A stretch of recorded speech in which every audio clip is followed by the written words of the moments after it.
Welcome back to my channel. आज हमारा topic है आहार। आहार शरीर का पोषण करता है। आहार द्वारा ही हमारे शरीर का पोषण होता है। मतलब जो भी हम खाते हैं, जो भी हम आहार लेते हैं, वही हमारी बॉडी को नरिशमेंट प्रोवाइड करता है। और आहार त्रिस्तंभ का एक मुख्य स्तंभ है। स्तंभ का मतलब होता है खंबा। त्रिस्तंभ बताए गए हैं आयुर्वेद में आहार, निद्रा और ब्रह्मचर्य, और इसमें आहार को एक विशेष महत्व दिया गया है। आहार पंच भौतिक होता है, मतलब जो भी चीज़ें हम खाते हैं वो सब पंच महाभूतों से युक्त होती हैं। आकाश, वायु, अग्नि, जल, पृथ्वी, ये सारे महाभूत उसके अंदर प्रेजेंट होते हैं। आहार की निरुक्ति। आहार्यते गलाद धो नीयते, मतलब जो गले से जो नीचे उतरता है, जो खान पान की चीज़ें हैं, उसको आहार कहते हैं। आहार के पर्याय, मतलब सिनोनियम्स, और किस किस नाम से आहार जाना जाता है। भोजन, चगधि, लेप, भक्षणाम, जेमन। आहार का वर्गीकरण, मतलब क्लासिफिकेशन। अब प्राप्ति स्थान भेद से ये दो टाइप्स का होता है, स्थावर और जांगम। स्थावर जो हमें प्लांट्स से मिलता है वो होता है स्थावर, और जांगम जो हमें एनिमल सोर्सेज से मिलता है वो होता है जांगम। और परिणाम या प्रभाव भेद से होता है ये दो टाइप का, हितकर और अहितकर। उपयोग भेद से ये चार टाइप का होता है, पान, अशन, भक्षय और लेह। और रस भेद से 6 टाइप का होता है, मधुर, अम्ल, लवण, कटु, तिक्त, कषाय। नेक्स्ट पॉइंट है हमारा पंच महाभूतों के अनुसार विविध आहार द्रव्य। मतलब 5 महाभूत होते हैं हमारे, उसके अकॉर्डिंग अलग अलग आहार द्रव्य क्या क्या हैं। पार्थिव द्रव्य, आपीय द्रव्य, तेजस द्रव्य, वायवीय द्रव्य और आकाशीय द्रव्य। पार्थिव द्रव्य जिसमें पृथ्वी महाभूत की अधिकता हो। अभी जो जो द्रव्यों के नाम लिखे हैं, पार्थिव, आपीय, तेजस, वायवीय, आकाशीय, इनके नाम के अकॉर्डिंग ही इसमें, जैसे पार्थिव है इसमें पृथ्वी महाभूत ज़्यादा अमाउंट में प्रेजेंट होगा, आपीय है इसमें जल महाभूत ज़्यादा प्रेजेंट होगा। लेकिन इसका मतलब ये नहीं है कि इसमें बाकी महाभूत प्रेजेंट नहीं होंगे। बाकी बाकी 4 महाभूत भी इसमें होते हैं, लेकिन वो इसके कंपैरिजन में जो मेन है पृथ्वी महाभूत, जैसे पार्थिव द्रव्य में, इसके कंपैरिजन में उनका उनका अमाउंट कम होता है। तो जो पार्थिव द्रव्य हैं उनमें पृथ्वी महाभूत की अधिकता होगी। और पृथ्वी का कर्म क्या होता है, कठिनता, संघात, गुरुता उत्पन्न करना, स्थिरता उत्पन्न करना। और यही कार्य पार्थिव द्रव्य हमारे शरीर में करते हैं, जो कार्य पृथ्वी महाभूत के होते हैं। शरीर में संघात, कठिनता, गुरुता, भारीपन एवं स्थिरता, मतलब स्टेबिलिटी उत्पन्न करते हैं। नेक्स्ट है आपीय द्रव्य। आपीय का अर्थ होता है जल। आपीय द्रव्य में जल महाभूत की अधिकता होती है। और जल का कार्य क्या होता है, शरीर में क्लेद, स्निग्धता, कोमलता, प्रसन्नता उत्पन्न करना। यही कार्य आपीय द्रव्य हमारे शरीर में करते हैं। शरीर में क्लेद, स्निग्धता, कोमलता, प्रसन्नता उत्पन्न करते हैं। नेक्स्ट है तेजस द्रव्य। तेजस का मतलब, तेज का मतलब होता है अग्नि, और तेजस द्रव्य में अग्नि महाभूत की अधिकता होती है। अग्नि के जो कार्य होते हैं वही तेजस द्रव्य करते हैं। शरीर में दाह, पाक मतलब पाचन, प्रभा, प्रकाश, वर्ण को उत्पन्न करते हैं। शरीर में ग्लो उत्पन्न करते हैं। प्रभा, वर्ण मतलब कॉम्प्लेक्शन डेवलप करते हैं, प्रकाश उत्पन्न करते हैं। यह सब तेजस द्रव्य के कार्य हैं। नेक्स्ट है वायवीय द्रव्य। वायवीय में वायु महाभूत की अधिकता होती है। यह शरीर में रूक्षता, लघुता, विशदता उत्पन्न करते हैं। और आकाशीय द्रव्य में आकाश महाभूत की अधिकता होती है। शरीर में कोमलता, लघुता आदि उत्पन्न करते हैं। आहार का महत्व। अन्न प्राणियों का प्राण है, मतलब आहार से ही प्राण है हमारे। आहार ही शरीर का पोषण करता है। आहार से ही हमारी बॉडी को नरिशमेंट मिलता है। आहार इंद्रियों को बल प्रदान करता है, मतलब हमारी जितनी भी इंद्रियां हैं, सेंसेस हैं, उन सबको स्ट्रेंथ प्रोवाइड करता है आहार। आहार से ही शारीरिक बल प्राप्त होता है। और अगर हम अच्छे से खाते पीते हैं तभी हमारी फिजिकल स्ट्रेंथ भी बढ़ती है, वो आहार से ही होती है। आहार ही हमें शारीरिक बल प्रदान करता है। और आहार से ही मेधा उत्पन्न होती है। मतलब मेधा का मतलब होता है इंटेलिजेंस। अच्छा आहार खाने से, हेल्दी चीज़ें खाने से ही हम इंटेलिजेंट बनते हैं। और आहार ही वर्ण, कांति, प्रसाद का कारण है। मतलब आहार से ही हमारा कॉम्प्लेक्शन, ग्लो, प्रसाद, ये सब आहार के कारण ही डेवलप होते हैं। नेक्स्ट टॉपिक है हमारा आहार विधि विधान। ये बहुत इम्पॉर्टेंट टॉपिक है। इसमें ये सारे पॉइंट्स हैं, ये आपको अच्छे से याद करना है। पहला है उष्णम अश्नियात, मतलब उष्ण खाना खाएं। हमेशा हमें मतलब गर्म खाना खाना चाहिए। गर्म का मतलब ये भी नहीं कि बहुत गर्म होना चाहिए और ना ही बहुत ठंडा होना चाहिए, हमें गर्म खाना खाना चाहिए। गर्म खाना खाने से रस का ज्ञान होता है, खाना ठीक से पच जाता है और अग्नि मतलब जठराग्नि डाइजेस्टिव फायर तीव्र हो जाती है, अच्छे से डाइजेशन होता है। दूसरा पॉइंट है इसका स्निग्धम अश्नियात, मतलब स्निग्ध भोजन करना चाहिए। स्निग्ध भोजन करने से इंद्रियां दृढ़ होती हैं, शरीर का उपचय होता है मतलब नरिशमेंट होता है, बल की वृद्धि होती है और वर्ण की वृद्धि होती है। थर्ड पॉइंट है मात्रावद अश्नियात, मतलब उचित मात्रा में ही भोजन करना चाहिए।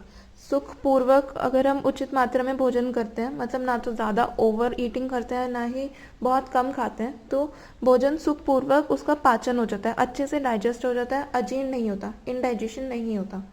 और फोर्थ पॉइंट है जीर्णे अश्नियात, जब हमारा पहला खाया हुआ भोजन जीर्ण हो जाए तभी भूख लगने पर नया भोजन करना चाहिए।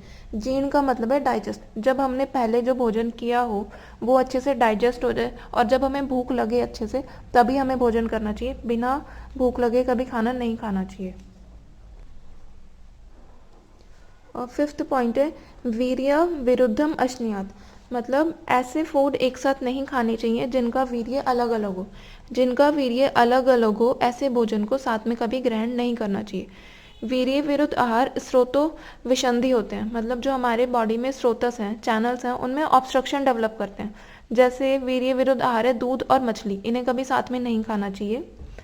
और सिक्स्थ पॉइंट है इष्ट देशे इष्टे उपकरणे, अच्छी जगह पर बैठकर अच्छे से अपनी पसंद का भोजन करना चाहिए। मतलब हम जो भी खा रहे हैं उसे अच्छी साफ जगह पर बैठकर और अपनी पसंद के अनुसार हमें भोजन करना चाहिए। ना अति द्रुतम अश्नियात, ना अति द्रुतम का मतलब है बहुत जल्दी जल्दी, अश्नियात भोजन नहीं करना चाहिए। बहुत जल्दी जल्दी खाते हैं कुछ लोग, तो हमें धीरे धीरे करके चबा चबा के खाना चाहिए। और एट्थ पॉइंट है ना अति विलंबितम अश्नियात, और बहुत विलंब करके भी भोजन ना करें। मतलब ऐसा भी नहीं करना चाहिए कि भोजन सामने रखा हुआ है और आप खा ही नहीं रहे हैं, बहुत ज़्यादा वेट करे जा रहे हैं किसी काम में, बहुत विलंब करके कभी भोजन नहीं करना चाहिए। और नाइन्थ है अजल्पन नहसन, खाने के साथ जल नहीं पीना चाहिए। आत्म अनभिशिक्ष्य, अपनी पाचन शक्ति के अनुसार खाना चाहिए, मतलब हमें इतनी ही क्वांटिटी में खाना चाहिए जितना इजीली हम डाइजेस्ट कर सकते हैं, कभी ओवर ईटिंग नहीं करनी चाहिए।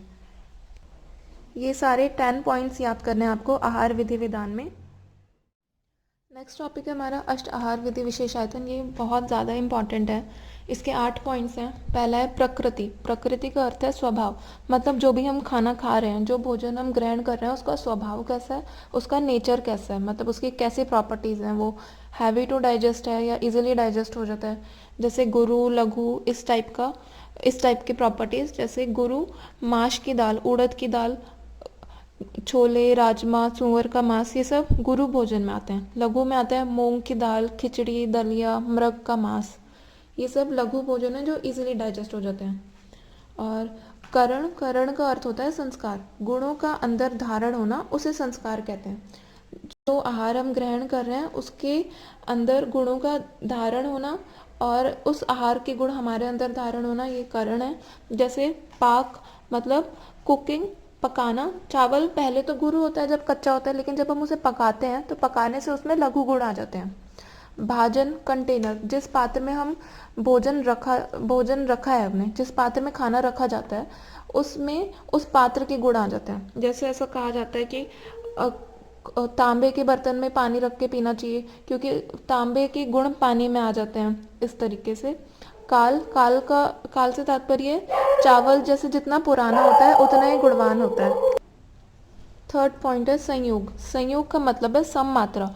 कुछ चीज़ें आहार में ऐसी होती हैं जिनको सम मात्रा में ली जाए तो वो विषैली हो जाता है, मतलब कुछ भोजन ऐसे होते हैं जिनको कभी भी एक साथ सेम अमाउंट में नहीं खाना चाहिए क्योंकि सेम अमाउंट में मिलाने से वो पॉइजनस हो जाते हैं। जैसे मधु और घृत, मधु मतलब शहद, हनी, और घृत घी।